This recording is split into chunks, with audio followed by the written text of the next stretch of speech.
اسلام میں حیا کا بہت بڑا مقام ہے۔ حیا سے ایمان مکمل ہوتا ہے۔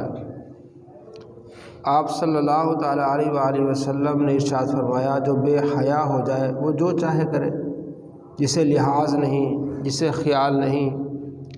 قرآن مجید فرقان حمید میں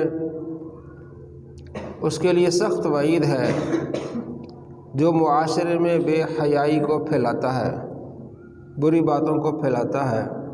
سورہ نور میں اللہ کریم فرماتا ہے، ان الذین یحبون ان تشیع الفاحشہ، وہ لوگ جو پسند کرتے ہیں کہ فحاشی بڑھے، بے حیائی بڑھے، فی الذین آمنوا، ایمان والوں میں۔ اسلامی معاشرے میں بے حیائی، فحاشی یہ بڑھے، جو یہ چاہتا ہے پھر اس طرح کے وہ کام کرتا ہے۔ میڈیا ہے، سوشل میڈیا ہے، پرنٹ میڈیا ہے، جلسوں میں ان چیزوں کو بڑھاتا ہے۔ تو اللہ کریم نے فرمایا کہ لہم عذاب علیم فی الدنیا والآخرہ، ان کے لیے دنیا و آخرت میں دردناک عذاب ہے۔ جو فحاشی کو بڑھانا چاہتے ہیں، بے حیائی کو بڑھانا چاہتے ہیں، بے شرمی کو بڑھانا چاہتے ہیں، ان کے لیے عذاب ہے۔ دنیا میں بھی عذاب ہے اور آخرت میں بھی۔ دنیا میں بھی وہ رسوا ہوں گے اور آخرت میں اللہ کریم کے سامنے رسوا ہوں گے۔ واللہ یعلم وانتم لا تعلمون، اللہ جانتا ہے، تمہیں اس کی خبر نہیں۔ تو اسلامی معاشرہ ایک حیا کا معاشرہ ہے، ادب اور احترام کا معاشرہ ہے۔ تو کچھ لوگوں نے اس اسلامی معاشرے میں، اسلامی ممالک میں اس طرح کی چیزیں داخل کرنے کی کوشش کی ہے جس سے بے حیائی بڑھے، بے شرمی بڑھے، بد اخلاقی بڑھے۔ ان بے شرمی کی باتوں اور بے حیائی کی باتوں میں سے ایک بات 14 فروری کو جس کو پروموٹ کیا جاتا ہے، بڑھایا جاتا ہے، بتایا جاتا ہے ہمارے میڈیا میں، ویلنٹائن ڈے۔ ویلنٹائن ڈے یوم محبت کے طور پر منایا جاتا ہے۔ محبت اسلام کا حصہ ہے، لیکن کس سے محبت کرنی ہے یہ اسلام نے بتایا ہے۔ اللہ سے محبت کرنی ہے۔ جو اللہ اس کے رسول سے محبت کرتا ہے، آپ صلی اللہ تعالیٰ علیہ وآلہ وسلم فرمائے، وہ ایمان سے پھرے گا نہیں۔ جس طرح ایک آدمی کو پکڑ کے آگ میں ڈالا جائے، آگ میں جھلسنے سے وہ ناپسندی کا کرے گا کہ میں اس میں نہ جاؤں، زور لگائے گا، اسی طرح جس کے دل میں اللہ اس کے رسول کی محبت ہوگی وہ کفر کی طرف نہیں جائے گا۔ اللہ اس کے رسول کی محبت ایسی چیز ہے، اور پیارے آقا صلی اللہ تعالیٰ علیہ وآلہ وسلم سے محبت ایمان کا حصہ ہے۔ صحابہ کرام علیہ رضوان سے محبت، والدین سے محبت، بہن بھائیوں سے محبت، بڑوں کا ادب، چھوٹوں پر شفقت۔ آپ صلی اللہ تعالیٰ علیہ وآلہ وسلم کے پاس ایک شخص بیٹھا ہوا تھا۔ آپ علیہ السلام کے پاس آپ کا نواسہ حسن آئے تو آپ نے اس کا ماتھا چوما۔ اس نے کہا، یا رسول اللہ میرے تو 10 بیٹے ہیں، میں نے کبھی اتنا پیار نہیں کیا بچوں سے۔ فرمایا، جس کے دل میں اللہ پیار ڈالے وہ ہم میں سے نہیں، جو بڑوں کا ادب نہ کرے اور چھوٹوں سے محبت نہ کرے، شفقت نہ کرے۔ تو اسلام تو محبت کا دین ہے، پیار کا دین ہے، لیکن ایک طریقہ ہے محبت کا۔ تو اس دن کو منایا جاتا ہے آوارگی کے لحاظ سے۔ آوارہ لوگوں نے اس کو پھیلایا اور پھر اسی کو میڈیا پروموٹ کرتا ہے، آگے بڑھاتا ہے، ٹھیک ہے۔ یعنی ان نوجوانوں کے درمیان اس کو پھیلایا جاتا ہے جو غیر شادی شدہ ہیں، جو اپنے دنیاوی اس کو آگے بڑھانا چاہتا ہے۔ میڈیا ان چیزوں کو آگے بڑھاتا ہے، حالانکہ میاں بیوی محبت بڑی چیز ہے، باپ اور بیٹے میں بڑی محبت کی بڑی چیز ہے۔ ماں بیٹے میں محبت و پیار ہو تو یہ معاشرہ ہمارا اسلامی معاشرہ، لیکن اس میں کچھ لوگ اس طرح کی چیزیں ڈالتے ہیں۔ 14 فروری کو یہ چیزیں منائی جاتی ہیں، بہت سارے لوگ اس کو اب معلوم ہو گیا ہے کہ یہ غیر شرعی چیز ہے۔ تو اللہ کریم نے اس چیز کا واضح طور پر فرمایا کہ بے شک وہ لوگ جو پسند کرتے ہیں کہ فحاشی بڑھے، معاشرے میں بے پردگی بڑھے، اسلام اس فحاشی کو روکتا ہے، اس پہ بے پردگی کو روکتا ہے، ایک لباس دیا ہے کہ مسلمان کا لباس کس طرح ہونا چاہیے، مسلمان عورت کا لباس کس طرح ہونا چاہیے، اپنی مرضی سے نہیں، جتنا چاہے وہ پہن لے۔ ایک مومن کا لباس کیا ہونا چاہیے، ایک مومنہ کا لباس کیا ہونا چاہیے، وہ سارا اسلام نے بتایا۔ اس کا سر ڈھکا ہوا ہونا چاہیے، اس کا جسم، اس کا گریبان اس کا ڈھکا ہونا چاہیے۔ سورہ النور میں اس کی پوری تفصیل ہے، اور اسی معاشرے کی بہتری کے لیے، بے حیائی سے بچنے اور بچانے کے لیے اللہ نے اصول طے کیے ہیں کہ گھر میں کیسے داخل ہونا ہے۔ سورہ نور میں اس کی پوری وضاحت ہے، سلام کر کے گھر میں جانا ہے۔ اور آپ علیہ السلام فرماتے ہیں اگر تمہیں گھر سے جواب نہ آئے، سلام کیا آپ نے، ایک سائڈ پہ کھڑے ہو جائیں، اگر جواب نہ آئے تو آپ نے واپس لوٹ آنا ہے۔ اور اسی طرح سورہ نور میں آگے اللہ کریم فرماتا ہے جو لوگ اکثر گھروں میں آتے جاتے ہیں، مثلا ایسے نوکر ہیں یا غلام ہیں جن کا آنا جانا بہت زیادہ ہوتا ہے، ان کے لیے ٹائم بنا دیا کہ اس وقت جائیں اور اس وقت نہ جائیں، سونے کے وقت نہ جائیں، آرام کے وقت نہ جائیں۔ تو یہ کیا ہے؟ حیا، پردہ، فحاشی کو روکنا۔ تو اسلام اس چیز کو جب بات کرنا ہے تو بڑے سے ادب کرنے لحاظ سے، ماں باپ کو اف نہیں کہنا، یہ ادب کا دائرہ بتایا گیا ہے، لباس کا دائرہ بتایا گیا کہ یہ نہیں کہ آپ جس طرح چاہیں اپنے معاشرے میں پھریں اور چلیں، ایسا نہیں ہے۔ باہر کے ملکوں کی بہت ساری چیزیں جو لوگ وہاں پڑھ کے آتے ہیں، یا جو اسلام کی پوری تعلیمات کو حاصل نہیں کرتے یا اسے روگردانی کرتے ہیں، وہ جس طرح چاہتے ہیں اپنے محلے گلیوں میں پھرتے ہیں، حالانکہ گھٹنے سے اوپر جو ہے لباس نہیں کھلا ہونا چاہیے، گھٹنے بھی چھپے ہونے چاہیے، بہتر ہے کہ پورا ہی ہو، لیکن مجبوری کے تحت صرف گھٹنے تک ہی لازمی ہے، ناف سے لے کر گھٹنے تک۔ اور عورت کا لباس کیا ہے؟ پورا جسم سوائے چہرے کی ٹکلی کے، 2 ہاتھوں کے اور 2 پاؤں کے، گلا بھی جو ہے وہ کیا ہو، ڈھکا ہونا چاہیے۔ سورہ احزاب میں اس کا پورا ذکر ہے۔ تو اللہ کریم نے ہمیں ایک طریقہ بتائی، ادب والا، احترام والا، حیا والا۔ اور جو بے حیائی کو پروموٹ کرتے ہیں، آپ علیہ السلام فرماتے ایک زمانہ آئے گا عورتیں ننگی ہوں گی، لباس ہوگا لیکن وہ کیا ہوں گی، نظر آئیں گی، ننگی نظر آئیں گی، یعنی اس طرح باریک لباس پہنیں گی، دوپٹے بھی اس طرح کے باریک ہوں گے، لباس بھی اس طرح کے باریک ہوں گے۔ تو ان چیزوں سے آپ صلی اللہ تعالیٰ علیہ وآلہ وسلم نے منع فرمایا۔ اسلام نے حیا کی تعلیم دی ہے۔ سرکار دو عالم صلی اللہ تعالیٰ علیہ وآلہ وسلم گزر رہے تھے تو ایک بھائی دوسرے بھائی کو کہہ رہا تھا یار اتنا شرمیلا نہیں ہوا کرتے، تو بہت ہی زیادہ شرمیلا ہے، تو بہت ہی زیادہ حیا کرتا ہے۔ آپ علیہ السلام فرمائی ایمان کا حصہ، اس کو رہنے دو، اگر یہ شرمیلا ہے تو اس کو شرمیلا رہنے دو، حیا والا ہے تو اس کو حیا والا رہنے دو۔ تو حیا کیا ہے؟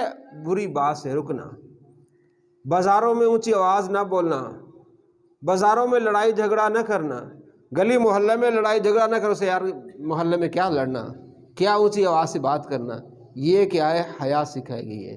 یہ کیا سکھایا گیا؟ ادب سکھایا گیا ہے۔ تو ہمارے اسلام میں یہ ساری چیزیں ہیں۔ تو اسلامی معاشرے میں کچھ لوگوں کی پوری کوشش ہوتی ہے کہ اس میں فحاشی بڑھے، اس طرح کی ٹی وی ڈرامے بناتے ہیں، اس طرح کی چیزیں بناتے ہیں تاکہ لوگوں میں بے حیائی پھیلے، لوگ دلیر ہوں، بچیاں دلیر ہوں، جس طرح چاہیں جدھر چاہیں وہ چلی جائیں۔ ایسا نہیں ہے، حیا کو ملحوظ خاطر رکھا گیا۔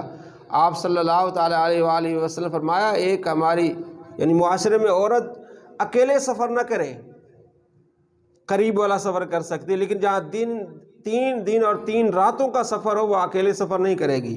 مطلب کراچی جانا ہے تو وہ اکیلی نہیں جا سکتی، اسلام آباد جانا ہے تو اکیلی نہیں جا سکتی، اس میں حیا ہے۔ یہاں تک کہ حج کے لیے جانا ہے تو اس کے لیے بھی اس کا محرم ہونا چاہیے، اس کا باپ ہونا چاہیے، اس کا بیٹا ہونا چاہیے، اس کا شوہر ہونا چاہیے۔ حج نیکی ہے، لیکن وہاں بھی آپ کو حیا کا درس دیا گیا ہے کہ آپ اپنے والدہ کو یا کسی بھی عورت کو جب حج کے لیے بھیجیں، عمرے کے لیے بھیجیں تو اس کے ساتھ بھی ایک آدمی ہونا چاہیے، محرم ہونا چاہیے۔ تو یہ ہمارے اسلامی معاشرے میں یہ سکھایا جاتا ہے، بتایا جاتا ہے۔ تو اس طرح کے دن لوگ مناتے ہیں۔ اب کچھ دن پہلے آپ کو معلوم ہوگا کہ عورتوں کو اس طرح جو ہے وہ تعلیم دی گئی، تربیت دی گئی کہ وہ سڑکوں پر آئیں اور کہیں کہ جناب ہم بچے پیدا کرنے کے لیے تھوڑے ہی ہیں، ہم مردوں کی روٹی بنانے کے لیے تھوڑے ہی ہیں، یعنی عورتیں اپنا حقوق مانگتی کہ ہم بچے پیدا کرنے کے لیے تھوڑے ہی ہیں۔ اس طرح کی چیزیں وہ لوگوں ان کو فیڈ کرتے ہیں، بتاتے ہیں، سمجھاتے ہیں، تاکہ اسلامی معاشرے میں بھائی عورت کا ایک مقام ہے، عورت کا ایک مقام ہے۔ میں سن رہا تھا امریکہ میں ایک مسلمان رہتا ہے، کئی مسلمان رہتے ہیں، تو وہ ویڈیو بناتا ہے جو اس نے اپنی زندگی میں دیکھا ہوتا ہے۔ مطلب آپ کئی کام کرتے ہیں، آپ کا ایک تجربہ ہوتا ہے، ملے ہوتے، وہ دیکھا ہوتا ہے، وہ بیان کرتا ہے، کہتا ہے میرے ساتھ امریکہ میں وہ بندہ، اس نے ویڈیو بنائی، اس نے کہا میرے ساتھ ایک امریکن ایک عورت کام کرتی تھی، اس کے 3-4 بچے تھے، ان بچوں کو پالنے کے لیے وہ کام کرتی تھی۔ تو ایک دن شدید بارش ہوئی، ہوائیں بڑی شدید چلی، اور ادھر جب ہوائیں چلتی ہیں بڑی شدید چلتی ہیں تو عورت بڑی پریشان ہوئی، کہنے لگی میں نے جانا ہے، اپنے گھر جانا ہے، کسی طرح بھی میں اپنے گھر پہنچنا ہے۔ ہم نے کہا اتنی شدید ہوائیں چل رہی، صبر کریں، مجھے صبر نہیں آ رہا، میرے بچے وہاں ہیں، میرے بچے وہاں ہیں۔ تو کہتا میں نے پوچھا کہ تیرے بچے گھر پہ ہیں تو کوئی آدمی تو ہوگا؟ انہوں نے کہا ہاں میرا ایک دوست ہے ادھر ہے۔ تو اس نے کہا دوست ہے تو پھر تمہیں پریشان ہونے کی کیا بات ہے؟ اس نے کہا نہیں، بچے میرے ہیں، میں نے ان کی حفاظت کرنی ہے۔ تو ہم نے ان سے پوچھا بھی وہ بچے پھر اس کے باپ کون ہیں؟ تو وہ سوچنے لگ گئی کہ پہلے کا باپ جو ہے نا، وہ بڑا بیٹا جو اس کا باپ فلاں ہے، پھر چھوٹا بیٹا جو ہے درمیانہ اس کا باپ فلاں ہے، اور تیسرا جو بیٹا ہے وہ اس کا باپ شاید فلاں ہے، کیونکہ نکاح تو ایک بہت بڑا ایک اسلامی بندھن ہے نا، آپ اس کا زندگی گزارتے ہیں پوری، تو ان کے ہاں وہی ہے ہی نہیں۔ تو کہنے لگا کہ میں نے کہا کہ اگر ایسا ہو تو کتنا اچھا ہے، میں نے اس سے بات کی، وہ بندہ کہتا ہے میں نے کہا کہ ایسا ہو کتنا اچھا ہو کہ عورت اپنے گھر میں بیٹھی رہے، اپنے بچوں کو لے کے بیٹھی رہے، ان کو ٹائم دے، ان کو پیار دے، اور بندہ کام کاج کرے، اور عورت کے بھی ضروریات پوری کرے اور بچوں کی ضروریات پوری کرے، تو یہ اچھا نہیں ہے؟ تو اس نے جواب دیا کہ یہ تو محلوں میں ہوتا ہے۔ یہ کہاں ہوتا ہے؟ یہ محلوں میں ہوتا ہے، جہاں بادشاہ رہتے ہیں، بادشاہوں کے پاس بڑا پیسہ ہوتا ہے، وہ اپنی بیویوں کو اپنے گھروں میں رکھتے ہیں، محلوں میں رکھتے ہیں، پھر ان کو پیسے دیتے ہیں، بچوں کو پیسے دیتے ہیں۔ یہ تو محلوں میں ہوتا ہے، دنیا میں کیسا کہاں ہوتا ہے؟ کہتا میں ہنس کر میں نے جواب دیا کہ ہمارے پاکستان میں ہر گھر محل ہے، ہمارے پاکستان میں ہر گھر محل ہے، ہمارے مائیں بہنیں شہزادیاں ہیں، ہم لوگ کام کرتے ہیں، ہمارے مرد حضرات کام کرتے ہیں، ہماری مائیں بہنیں گھر میں ہوتی ہیں، وہ کام کرتی ہیں، اپنے بچوں کو ٹائم دیتی ہیں، ہم سارا دن کام کر کے ان کے سامنے رکھتے ہیں، ان کی ضروریات پوری کرتے ہیں۔ وہ حیران ہو گئی، اس نے کہا تم نے صرف جو لوگوں کی باتوں پہ آ گئے ہو کہ اسلام میں عورتوں کا حقوق نہیں، اسلام میں عورت کا یہ کیا ہے کہ عورت کو شہزادی بنا کے رکھا ہے، کبھی آپ بیٹھے گھر میں کھانا پکائیں، بچوں کا خیال کریں، محنت ہم کریں گے، کھیتوں میں ہم جائیں گے، باہر ہم جائیں گے، اور آپ کی ضروریات کیا کریں گے؟ پوری کریں گے۔ تو حیران ہو گئی۔ تو ان کے نظریت میں ایسی چیزیں ہونا یہ شہزادیوں کا کام ہے، تو ہمارے گھروں میں بھی شہزادیاں اس لحاظ سے، تو اسلام میں یہ چیز دی ہے کہ اسلام میں حیا ہے، بردباری ہے۔ ابھی پچھلے دنوں کتنا ایک بڑا واقعہ ہوا ہے، جیسے میں بار بار آپ کو بتاتے رہتا ہوں، اللہ کا بہت بڑا احسان ہے کہ اللہ نے آپ کو ایک آزاد ملک عطا کیا ہے، اللہ نے آپ کو ایک آزاد ملک عطا کیا، یہ بہت بڑی آپ کے لیے اور ہمارے لیے نعمت ہے۔ اور سب سے بڑی نعمت یہ کہ اللہ نے ہمیں ایمان دیا ہے، اور ایمان کے بعد نعمت کیا ہے؟ آزادی۔ انڈیا میں اس وقت مسلمان بہت قسم پرسی میں، بہت پریشانی کے عالم میں ہیں، جمعے کی نماز پڑھنے کے لیے ان کے لیے مسائل ہیں، باہر کھڑے ہو کے نماز نہیں پڑھ سکتے، انہیں تنگ کیا جاتا ہے، انہیں مارا جاتا ہے۔ پچھلے دنوں ایک بچی کالج جا رہی تھی تو 20-25 لڑکے اس کو پکڑنے کے لیے گئے، ہندو لڑکے، کہ تو دوپٹہ کیوں پہن کے آئی ہے، تو حجاب کیوں پہن کے آئی ہے۔ اس بچی نے ان ہندوؤں کے سامنے وہ ڈٹ کے کھڑی ہوئی اور اس نے اللہ اکبر کا نعرہ لگایا۔ کسی نے اس کی ویڈیو بنائی، وہ پوری دنیا میں پھیلی کہ اس کی دلیری ہے، بہادری ہے کہ اتنے ہندو لڑکوں کے سامنے کھڑے ہو کے اس نے اللہ اکبر کا نعرہ لگایا۔ اور وہ پھر پیچھے ہٹے، وہ اپنے کالج گئی، تو اس بات کو پوری دنیا میں پھیلایا گیا اور ہر بندہ کہتا ہے کہ وہ دلیر بچی ایسا ہونا چاہیے، اور ہر بندہ بات کرتا ہے کہ کیوں اسلام کے خلاف اس طرح کی باتیں ہو رہی ہیں۔ تو یہ ہمیں جو معاشرہ دیا گیا ہے بہت بہترین معاشرہ ہے۔ آپ دیکھ لیں جہاں ہندو رہتے ہیں پھر ساتھ مسلمان ہوتے ہیں، کیا حالات ہیں۔ قرآن مجید فرقان حمید میں واضح طور پر اللہ نے فرمایا ہے، سورہ بقرہ میں اللہ فرماتا ہے کہ مسلمان مرد مشرکہ عورت سے نکاح نہیں کر سکتا حتیٰ یؤمن، یہاں تک وہ ایمان نہ لے آئے۔ مسلمان مشرکہ عورت سے شادی نہیں کر سکتا، ہاں مسلمان عیسائی سے کر سکتا ہے، مسلمان یہودی عورت سے کر سکتا ہے، یہ سورہ المائدہ کے پہلے رکوع میں ہے کیونکہ اہل کتاب ہیں، لیکن مشرکہ جو ہندو ان سے مسلمان شادی نہیں کر سکتا۔ اور اللہ نے فرمایا اے مسلمانوں تم اپنی بچیاں کسی مشرک آدمی کے نکاح میں نہ دو، وہ تمہیں جہنم کی طرف بلاتے ہیں، اللہ تمہیں جنت اور بخشش کی طرف بلاتا ہے۔ واضح قرآن پاک کا ایک اصول ہے کہ مسلمان مرد جو ہے کسی مشرکہ عورت سے نکاح نہیں کر سکتا۔ آپ دیکھ لیں جتنے بھی انڈیا کے بڑے لوگ ہیں جو ایکٹر ہیں، انہوں نے غیر مسلم بلکہ ہندو عورتوں سے شادی کی ہوئی ہے۔ بڑے جو چوٹی کے ان کے اداکار ہیں، جو مسلمان اداکار ہیں، انہوں نے مشرک عورتوں سے کیا کی ہوئی ہے؟ شادی کی ہوئی ہے۔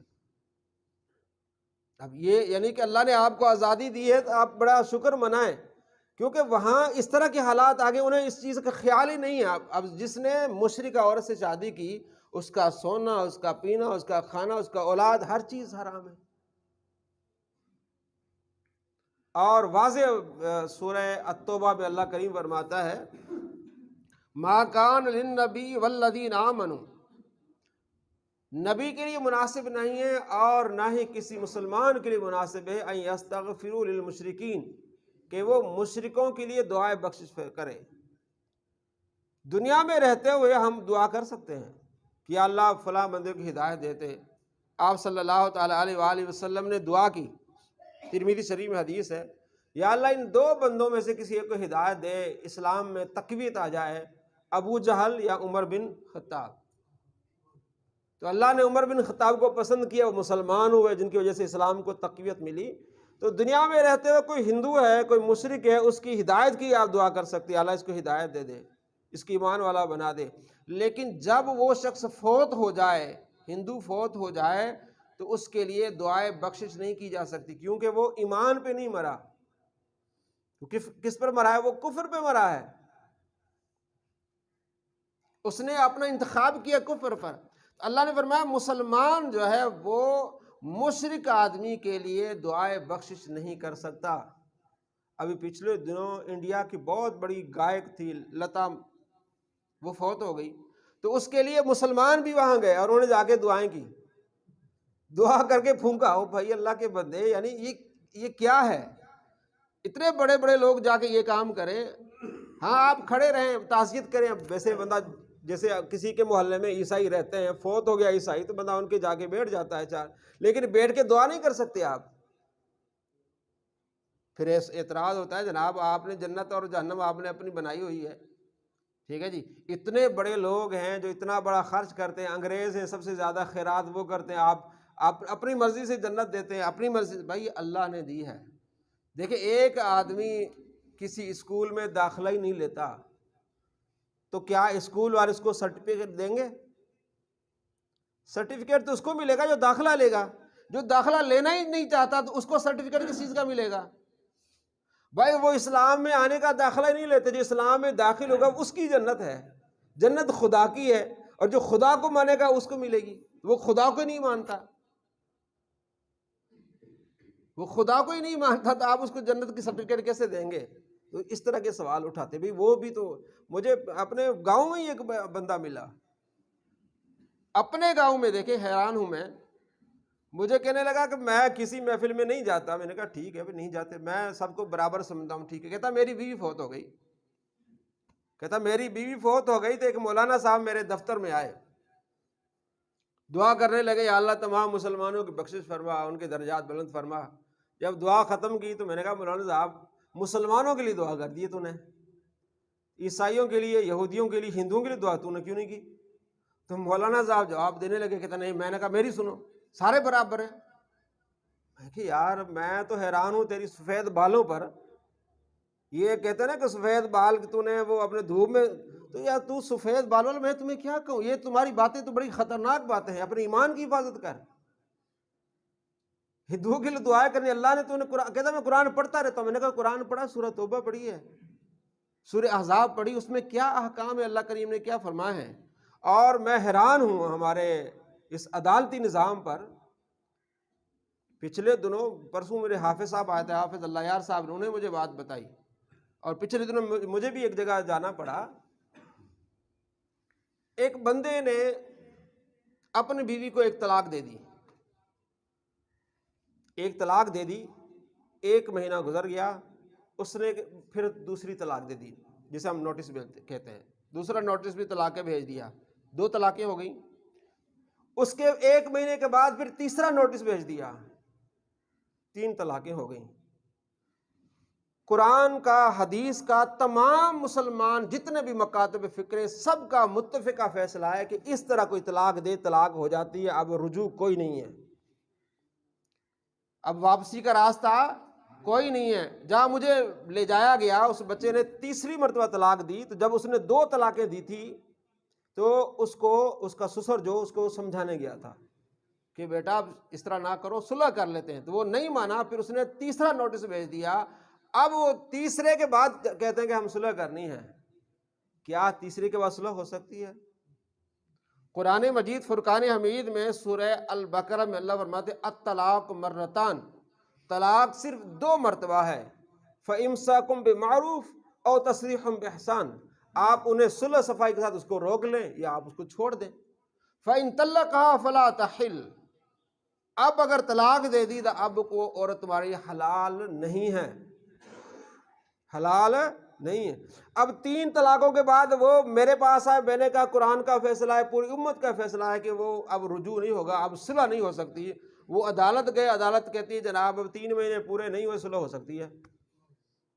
اور میرے پاس وہ قانون کے وہ لے آئے، میں نے کہا اس میں یہ تو نہیں لکھا ہوا، ہمارا قانون یہ ہے کہ 1 طلاق کے بعد پھر دوسری، پھر تیسری، 3 آ گئی ہیں، تو یہ 90 دن کا جو لکھا ہوا ہے یہ اسلام کو روح سے نہیں ہے۔ اور کہا جی 90 دن کے اندر اندر صلح ہو سکتی ہے، یہ کس قانون کیسے ہو گیا؟ دیکھیں ابھی ایک نے کسی نے طلاق دے دی، 1 مہینے کے بعد دوسری دے گا، پھر 1 مہینہ ٹھہر کے تیسری دے گا، تو اب بیچ میں 2 مہینے آئے نا، کہتے نہیں 3 مہینے کے اندر اندر وہ صلح ہو سکتی ہے۔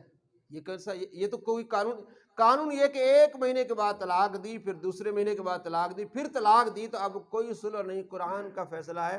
اور مجھے جو حافظ صاحب نے بتایا، انہوں نے یہ بتایا کہ جناب 3 طلاقیں اس طرح ہو چکی تھی، عدالت نے کہا ہاں جی اب 3 مہینے پورے نہیں ہو، صلح ہو سکتی، وہ بچی ایک بس بھی رہی ہے۔ اب یہ ہمارے معاشرے میں اس طرح کی ہماری عدالتیں ہیں، تو ہم ہندوؤں پر ہو رہے ہیں، تو ہماری عدالتوں کا یہ حال ہے کہ اب وہ کہتے ہیں دیکھیں اسلام میں یہ جو ہم نکاح نامہ پر کرتے ہیں، یا ہم کہتے ہیں کہ جناب یونین کونسل میں پہنچنا ہے، یہ صرف ہمارے حفاظتی اقدامات ہیں۔ حفاظتی اقدامات یہ کہ آپ کا بیٹا پولیس میں ہے، آپ کا بیٹا فوج میں ہے، وہ اسے رکا ملے گا، یونین کونسل سے معلوم ہو جائے گا کہ ہاں یہ بیٹا شادی شدہ ہے، اس کی تنخواہ میں اضافہ ہو جائے گا، کہیں جانا ہے، عمرے پہ حج پہ جانا ہے، تو وہ چیزیں شامل ہو جائیں گی۔ لیکن اسلام میں نکاح نامہ کوئی فرض واجب نہیں ہے۔ آپ میں سے کئی اتنے ہوں گے جنہوں نے شادیاں کر لی، کوئی نکاح نامہ کوئی نہیں ہے۔ جو بزرگ ہیں ان کے پاس کہاں نکاح نامہ، یہ تو بعد میں آیا۔ تو نکاح نامہ، یونین کونسل، یہ ہمارے حفاظتی اقدامات ہیں۔ اب وہ یونین کونسل والا کہتے ہیں جناب ہمارے پاس طلاق نہیں پہنچی اس لیے طلاق نہیں ہوئی۔ طلاق دینا مرد کا کام ہے، جب اس نے طلاق دے دی طلاق پڑ گئی، چاہے وہ یونین کونسل۔ اچھا کچھ کہتے ہیں جناب وہ طلاق آئی تھی لیکن ہم نے وصول نہیں کی، لڑکے نے طلاق دے دی تھی لیکن ہم نے وصول نہیں کی تو طلاق نہیں ہوئی۔ بھائی طلاق آ گئی، پتہ لگ گیا طلاق ہے، تو وہ طلاق کا وصول کرنا یہ اسلام میں ہے ہی نہیں۔ یہ تو ہم نے بعد میں اپنے اصلاحات کی ہیں، اپنے حفاظتی اقدامات کی ہے حکومت پاکستان نے، تاکہ ایک پروسیس چلے، وہ سمجھانے کے لیے۔ تو یہ یونین کونسل یہ اسلامی احکام کے سامنے کچھ بھی نہیں ہے، یہ صرف حفاظت اقدامات کے لیے، آپ کا جو ڈیٹا ہے اس کو جمع کرنے کے لیے ہے۔ تو اس طرح کی چیزیں ہمارے ہاں ہو رہی ہیں جو کہ غیر شرعی چیزیں ہیں۔ تو بہرحال ہماری آج کی گفتگو تھی کہ اسلام حیا کی تعلیم دیتا ہے۔ آپ صلی اللہ تعالیٰ علیہ وآلہ وسلم نے فرمایا جو بڑوں کا ادب نہ کرے، چھوٹوں پر شفقت نہ کرے، وہ ہم میں سے نہیں ہے۔ جو بڑوں کی توقیر، یہ کیا ہے؟ حیا ہے۔ یہ کیا ہے؟ حیا ہے، ادب ہے۔ آپ صلی اللہ تعالیٰ علیہ وآلہ وسلم کے پاس ایک مقدمہ آیا، دو بندے جا رہے تھے، دونوں مسلمان تھے، یہودیوں کے علاقے سے گزرے، تو ایک بندہ ادھر گیا ایک ادھر گیا اپنے کام کاج سے، تو وہ شہید ہو گیا، یہودیوں نے اس کو مار دیا۔ اس نے جب اپنے ساتھی کو ڈھونڈا تو مردہ پڑا تھا۔ وہ جناب آ گیا، واپس آ کے اس نے خبر دی، مدینے میں آ کے اپنے بھائیوں کو خبر دی، وہ سارے مل کے پھر اس کو دفنا دیا، جو بھی سارا کر کے پھر حضور کے پاس آئے۔ تو جو لڑکا وہاں موجود تھا، سفر پہ گیا تھا، وہ بھی ساتھ آیا، لیکن وہ چھوٹا تھا، اس کا بڑا بھائی بھی ساتھ آیا۔ تو اب چونکہ وہاں موجود تھا، اس نے بات کرنی تھی، اس نے آ کے اپنی بات کرنی شروع کر دی کہ یا رسول اللہ، ہم گزر رہے تھے، میرا ساتھی جو تھا وہ ادھر گیا اور میں ادھر گیا۔ آپ علیہ السلام فرمایا خاموش ہو جا، کبر، پہلے بڑے کو بات کرنے دے۔ پہلے کس کو بات کرنے دے؟ بڑے کو۔ تیرا بڑا بھائی ہے نا، اس بڑے بھائی کو بات کرنے دے۔ حالانکہ دیکھا جائے تو بات اس نے کرنی تھی، لیکن آپ نے عزت سکھائی، آپ نے احترام سکھایا کہ یہ بات پہلے بڑے کو کرنے دے۔ تو یہ بڑے کا ادب، چھوٹے پر شفقت، یہ اسلام کا ایک حسن ہے۔ تو اس حسن کو مٹانے کے لیے اس طرح کے دن منائے جاتے ہیں، ویلنٹائن ڈے۔ اب اس کی حقیقت مختلف لوگ کہتے ہیں کیا تھی کیا نہیں تھی، پوری ہسٹری الگ سے، لیکن آج جو منایا جاتا ہے ویلنٹائن ڈے، کہتے ہیں یوم محبت ہے، تجدید محبت ہے۔ وہ کون سی محبت ہے؟ وہ فراوانی فحاشی والی محبت ہے۔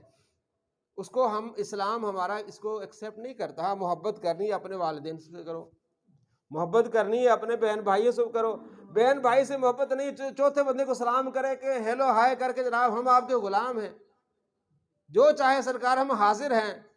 اور جب موبائل رکھتے ہیں تو بہن کو گالیاں، تو ماں کو گالیاں۔ بھئی یہ کون سی محبت ہے تیرے اندر؟ محبت ہے، سب سے بڑی محبت کے حقدار کون ہیں؟ ہمارے گھر والے ہیں، ہمارے بہن بھائی ہیں، ہمارے معاشرے والے ہیں۔ تو اس چیز کو جو پروموٹ کیا جاتا ہے، ہم اس کے حق میں نہیں ہیں۔ ہمیں اسلام ایک اچھا شہری بننے کی حکم دیتا ہے کہ آپ کا اخلاق، آپ کا کردار دوسروں کے لیے باعث رحمت ہو، باعث عزت ہو، باعث تقویت ہو۔ تو ان چیزوں میں ہم نے نہیں پڑھنا۔ میڈیا بہت اٹھاتا بھی، لیکن اب کافی میڈیا سمجھدار ہو گیا ہے، لیکن یہ چیزیں اسلام میں نہیں ہیں۔ اللہ تبارک و تعالی ہمیں ایک با ہمت اور با شعور شہری بنائے، با اخلاق انسان بنائے، ایک مسلمان بنائے۔ اللہ اس کے رسول کے احکام کی ہمیں عمل کی توفیق